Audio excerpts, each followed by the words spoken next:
James sat back down on his bed. By his side was Katy Perry, fast asleep. She was rammed quite hard by James. Some say she wouldn't get pleasure from any other man now because James made her too loose. James was a pleasure beast, a rhino of the Pacific, one who finishes a job and won't look back without a thought. James was depressed, but at the same time relieved and excited. His crush and his twinkle star just called him and said to come over. James decided he had to do it, for Lord David was the love of his life. So James got up from his bed and started to pack a couple of things. Some socks for him to jizz into, a yellow sweater, a few of his favorite pink short shorts, and of course James's favorite items, his James trees and vodka. This time his vodka was Star Blue. James walked over to Katy Perry. He remembered how good of a time they had, but he had to go. His true lover and crush, Lord David, was waiting for him. James leaned down and kissed Katy Perry on the cheek and whispered, "I will see you later, love. Sweet dreams, but I need to see Lord David."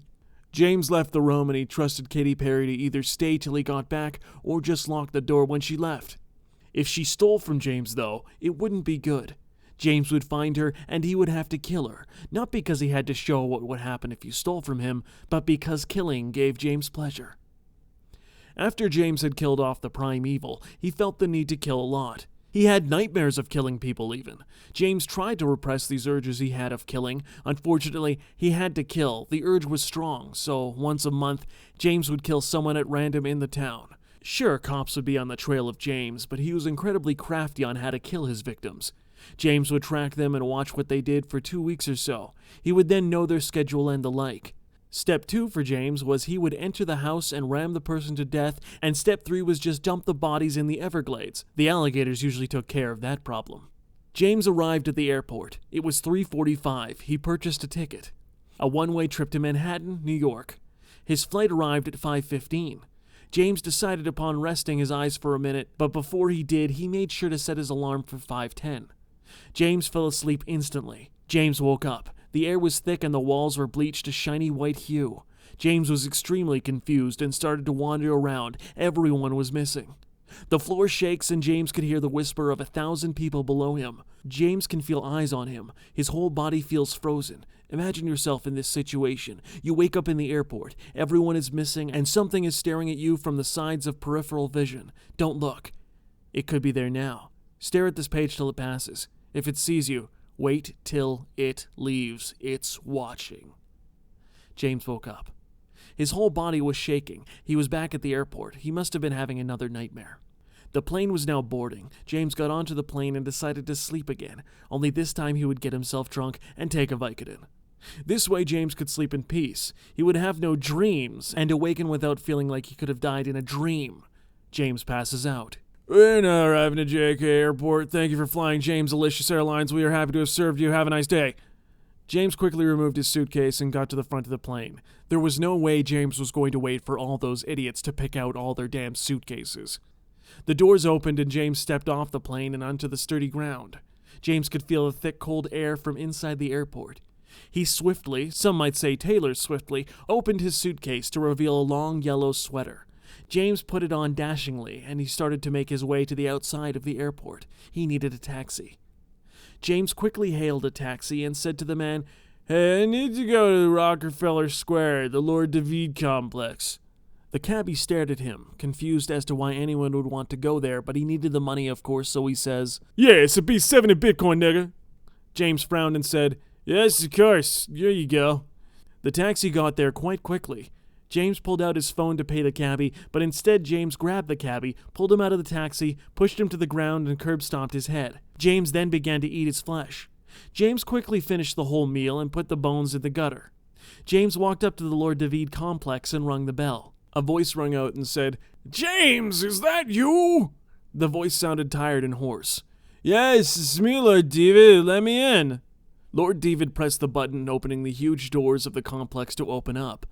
James walked inside and saw Lord David near the door. He had a cane in hand and he was using it to walk. Lord David looked awful, but somewhat sexy still. Lord David's long flowing brown hair was now gray and balding around the edges. Lord David was sporting a beautiful gray handlebar mustache that looked like he was a pimp on Tuesday.